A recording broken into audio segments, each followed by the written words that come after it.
Good morning all of you. Myself Vinay Banerjee, welcome to Lakshya Marg. आज का video उन सारे स्टूडेंट्स एस्पिरेंट्स के लिए हैं जो हाल ही में क्लास 10th बोर्ड का एग्ज़ाम देंगे मैथमेटिक्स। पिछले कुछ वीडियोस में मैंने आप लोगों के लिए बहुत सारे important questions, most asked questions से रिलेटेड कुछ वीडियोस बनाया था। आज फिर से एक कंटेंट लेकर आए हैं जो बहुत ही इंपॉर्टेंट क्वेश्चंस का कलेक्शन है। मे भी आपको मज़ा आएगा और ये यूज़फुल होगा आपके एग्जाम्स के लिए। ठीक है, then let's start.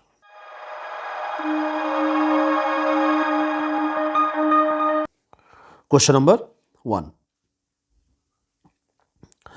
Question number 1, in the adjoining figure, आपको एक फिगर दिख रहा है और आज का ये टॉपिक है ना, कुछ हम रिलेटेड ट्रायंगल्स से रिलेटेड कुछ क्वेश्चंस लेकर आए हैं। ठीक है, क्वेश्चन नंबर 1 कह रहा है in the adjoining figure D is parallel to A C, D E is parallel to A C and D C is parallel to A P, D C is parallel to A P. दिख रहा है आपको। Prove that B E by E C is equal to B C by C P. Kind of information आपको समझा दे, किसी भी triangle से related कोई क्वेश्चन आपको यदि एग्जाम में आया है तो बहुत ही फेमस थ्योरम है थेल्स थ्योरम। इसको आप माइंड पे एकदम सेट रखिएगा कि थेल्स थ्योरम से रिलेटेड क्वेश्चन पूछना ही पूछना है एग्जाम में। तो थेल्स थ्योरम क्या है पहले ये समझ लेते हैं हम लोग, और उसी से रिलेटेड ये क्वेश्चन हम लोग डील करेंगे। ठीक है, देखिए क्या है Thales theorem. Thales theorem, Thales theorem. In a triangle, suppose that this is a triangle. एक ट्रायंगल आपको दिख रहा है ए बी सी।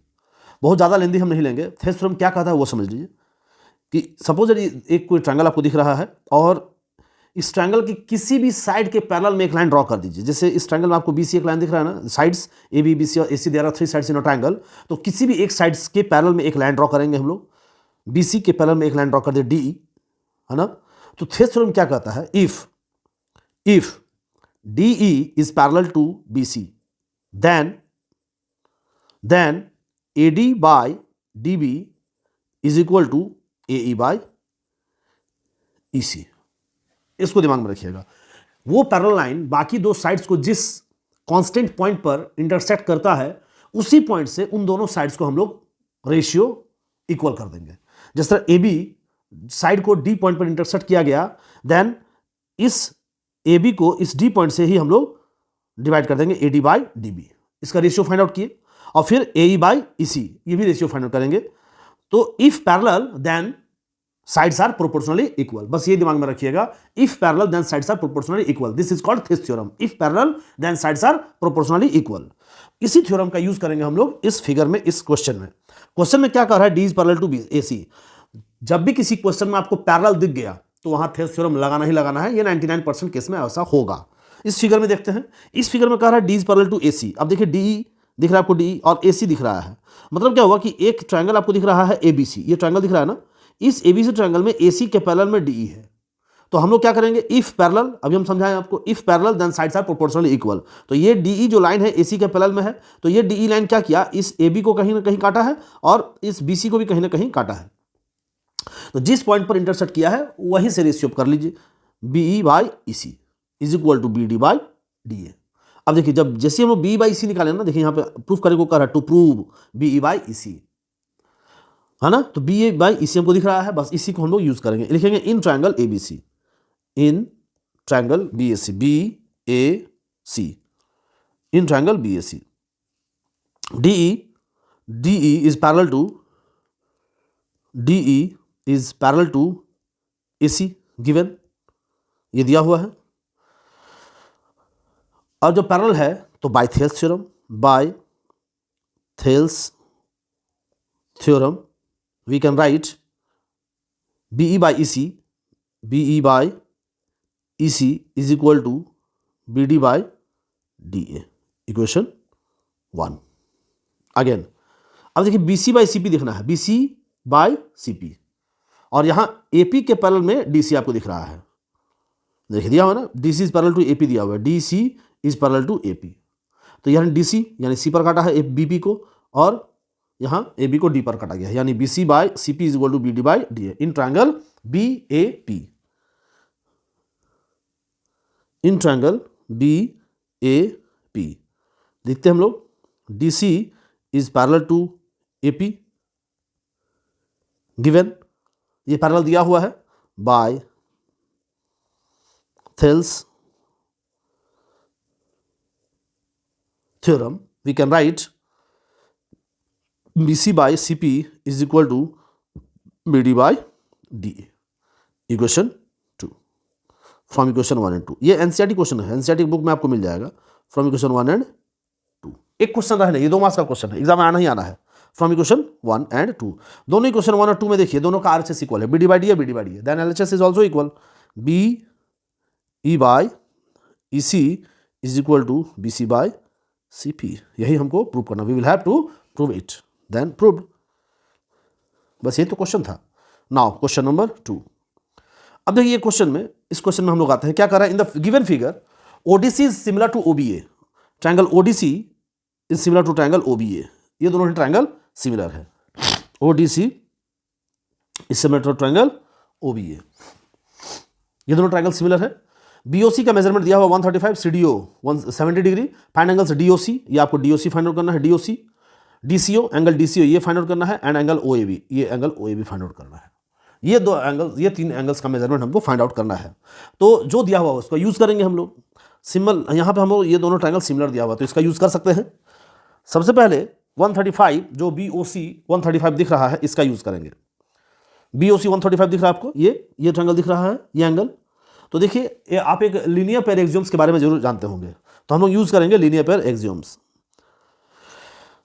Bye linear pair axioms. Linear pair axioms क्या कहता है समझिए पहले. लीनियर पेयर एक्सियोम क्या कहेगा, इफ अ रे depend on a straight line then the sum of two adjacent angle is 180 degree. According to this question, BOC 135, then find the value of DOC. तो ये दोनों का सम 180 होगा, याद रखिएगा, ये दोनों का सम क्या होगा 180 होगा. तो जब वो दोनों का सम 180 है, जिसमें से 135 एक है, तो बाकी दूसरा क्या होगा, हमको ये फाइंड आउट करना है. तो यहाँ लिखते हैं हम by linear pair axioms angle DOC plus angle BOC is equal to 180 degree. ये लीनियर पेयर एक्सियोम्स कहता है. तो हमको तो डीओसी फाइंड आउट करना था, तो ये डीओसी को आप एज इट इज रख दो. बीओसी हमारा 135 according to questions is equal to 180.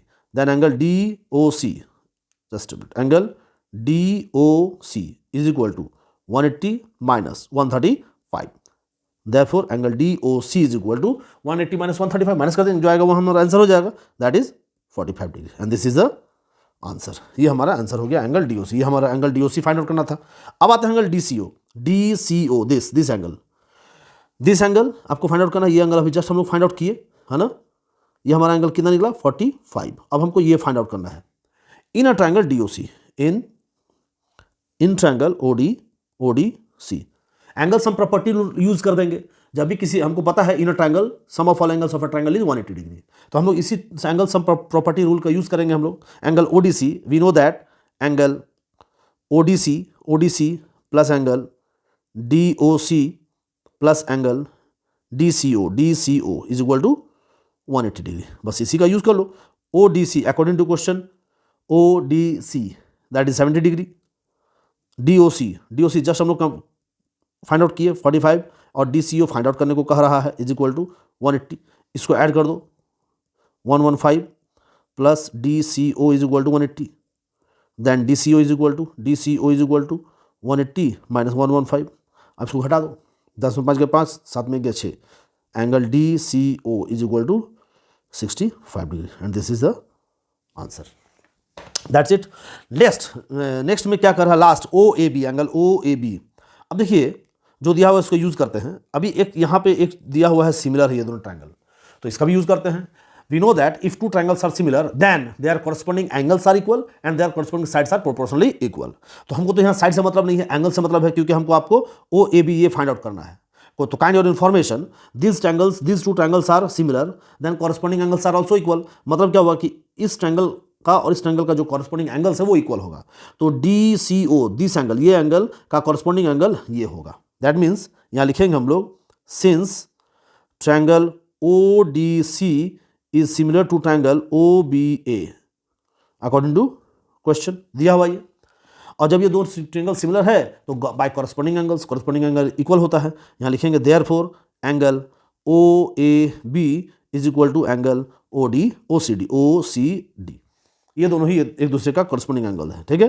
तो ओ ए बी हमको फाइंड आउट करना है, O A B is equal to O C D, just अभी हम लोग ओ सी डी सॉल्व किए 65 डिग्री, तो ये हमारा 65 डिग्री आंसर हो गया। बस यही काम करना था। तो ये कुछ रूल्स ट्रायंगल्स से रिलेटेड जो भी चैप्टर्स का रूल है वो आपको रूल जानना पड़ेगा।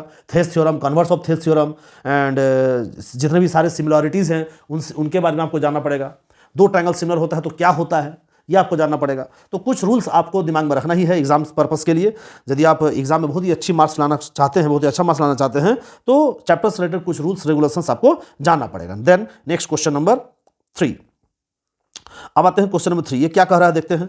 इन the given figure Q R 4 centimetre, Q R ये 4 सेंटीमीटर दिया हुआ है, R P 8 centimetre, R P 8 centimetre ये दिया हुआ है, ठीक है। एस टी 6 सेंटीमीटर, ये भी एस टी 6 सेंटीमीटर दिया हुआ है हमारा, ठीक है। Note the figure is not to scale, जो फिगर आपके पास दिया हुआ है ये स्केलिंग नहीं है, जस्ट एक रफ डिजाइन किया हुआ है। If the perimeter of triangle S T you is 27 centimetre, S T you ये जो ट्रायंगल है ना, इस ट्रायंगल का पेरीमीटर दिया हुआ है, perimeter means sum of all sides, sum of all sides 27 centimetre दिया हुआ है।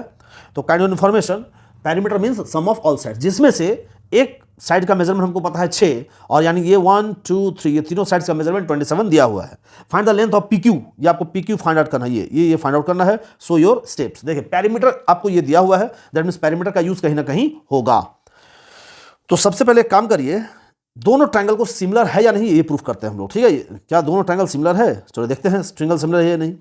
इस दोनों ही ट्रायंगल में देखिएगा एंगल क्यू का मेजरमेंट बी दिया हुआ है, और एंगल इस ट्रायंगल में एंगल डी का मेजरमेंट बी दिया हुआ है। दैट मींस ये दोनों ही ट्रायंगल में एंगल क्यू और एंगल टी का मेजरमेंट बी है, that means both are corresponding angles and corresponding angles are equal. Angle P और एंगल यू ये दोनों के ही मेजरमेंट भी इक्वल है, that means these are also equals, then we can say that both triangles are similar। लिखते हैं यहां पे, since in triangle PQR and triangle U, आप ऐसे भी सकते हो STU, है ना। In triangle RQP and triangle STU, ये दोनों ट्रायंगल को सिमिलर है या नहीं वो देखते हैं। लिखते हैं, देखिए angle Q is equal to angle T is equal to B, ये दोनों ही एंगल इक्वल है। फिर लिखेंगे हम लोग angle P is equal to angle U is equal to A, therefore triangle RQP is similar to triangle STU। दोनों ही triangle similar होगा, क्यों? क्योंकि हमको पता है कि कोई भी दो ट्रायंगल सिमिलर तभी होता है जब दोनों के कॉरस्पॉन्डिंग एंगल्स इक्वल होते हैं और कॉरस्पॉन्डिंग साइड्स इक्वल होते हैं। तो by A similarity both triangles are similar, by A similarity both triangles are similar, है ना। तो ये एंगल सिमिलरिटी का क्राइटेरिया का फॉलो कर रहा है, दैट मींस ये दोनों ट्रायंगल सिमिलर हो गया। Now if similar then what, according to theorem, है ना। we know that if two triangles are similar then ratio of their perimeters is equal to the ratio of their corresponding sides, ठीक है। चलिए देखते हैं question में Q R ये 4 centimetre दिया हुआ है, आर पी 8 सेंटीमीटर दिया हुआ है, एस टी 6 सेंटीमीटर दिया हुआ है। देखिए ये दोनों ही ट्रायंगल हमारा सिमिलर हो गया, और पेरीमीटर भी दिया हुआ है 27, इस ट्रायंगल का पेरीमीटर 27 है दिया हुआ। तो जब पेरीमीटर दिया हुआ है और साइड्स भी हमको पता है, तो हम लोग एक काम कर सकते हैं, perimeter of triangle S T U by perimeter of triangle are Q P is equal to S T by Q R. ये रूल है, यदि दो ट्रायंगल सिमिलर है तो हम लिख सकते हैं दोनों के पेरीमीटर का रेशियो दोनों के कॉरस्पॉन्डिंग साइड्स के रेशियो के इक्वल होता है, ठीक है। तो चलिए इसका यूज करते हैं हम लोग। Perimeter of STU according to question 27 और पेरीमीटर ऑफ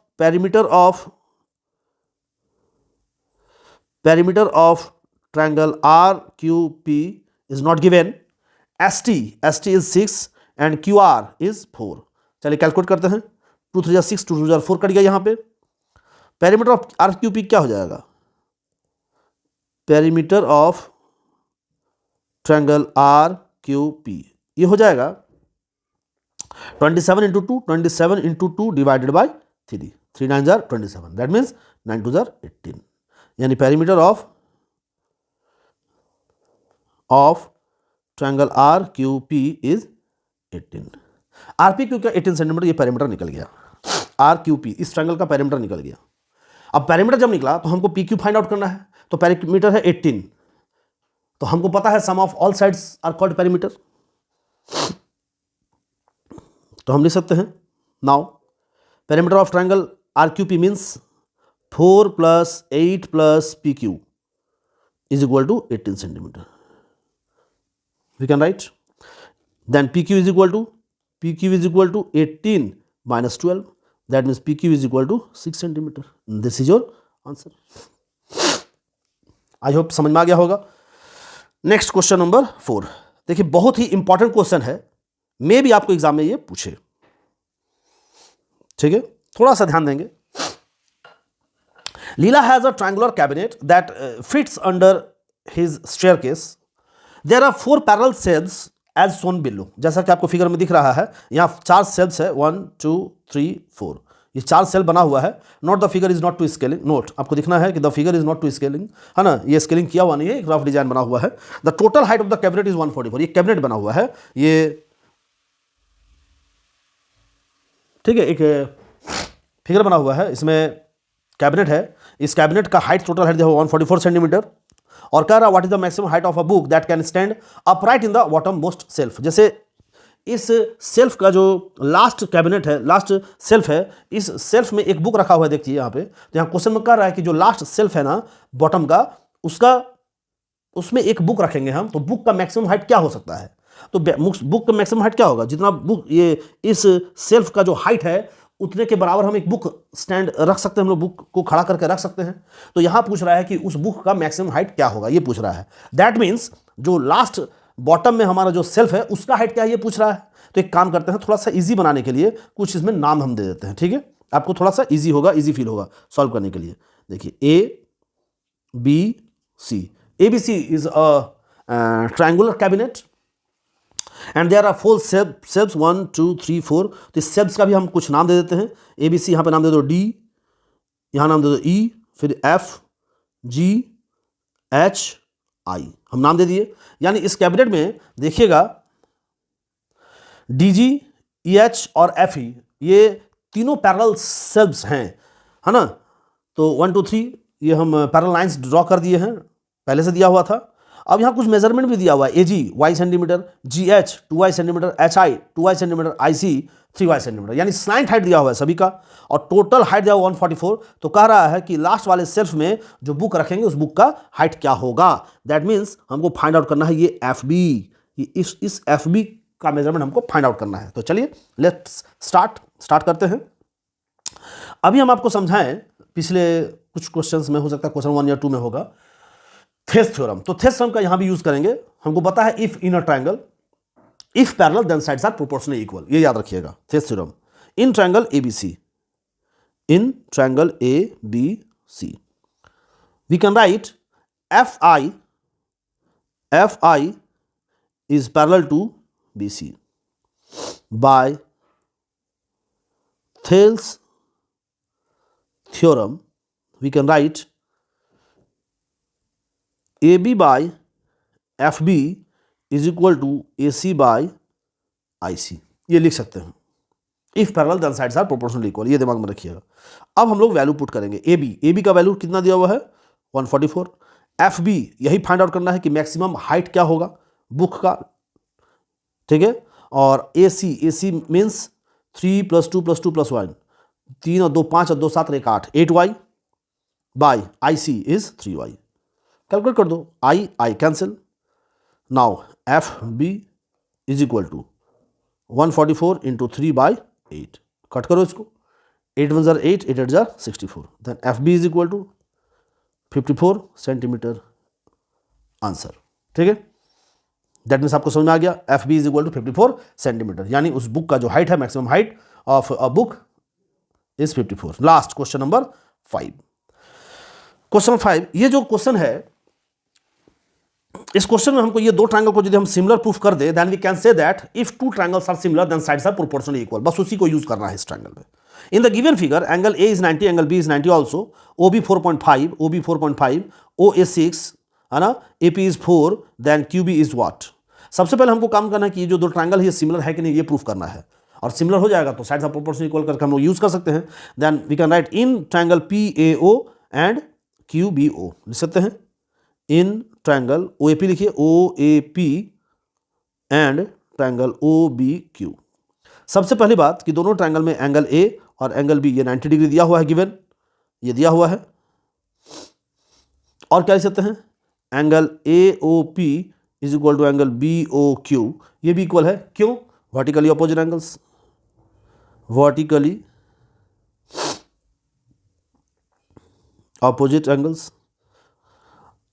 अब देखिए कोई भी दो एंगल हम यूज इक्वल दिखा दिए, therefore triangle OAP is equal to angle OBQ। Why? Because their corresponding sides are equal by AA similarity both triangles are similar। ठीक है, और जब सिमिलर है तो we can say that sides are proportionally equal, corresponding sides are proportionally equal. तो चलिए देखते हैं, इस ट्रायंगल का OA और इस ट्रायंगल का OB ये दोनों कॉरस्पॉन्डिंग साइड है, लिख सकते हैं OA by OB is equal to AP by BQ। OA क्या है, OA 6, OB है 4.5, AP हो गया हमारा 4 और BQ इज डोंट नो। बस कैलकुलेट कर दो, आंसर आ जाएगा। BQ इज इक्वल क्या लिख सकते हैं, 4.5 इंटू 4/6। कैलकुलेट कर देंगे हम लोग, ये पॉइंट हटाइए, नीचे 10 आ गया, अब तो कटेगा 3, 15 3 45, 3 6, 2 2 4 कट गया यहाँ पे।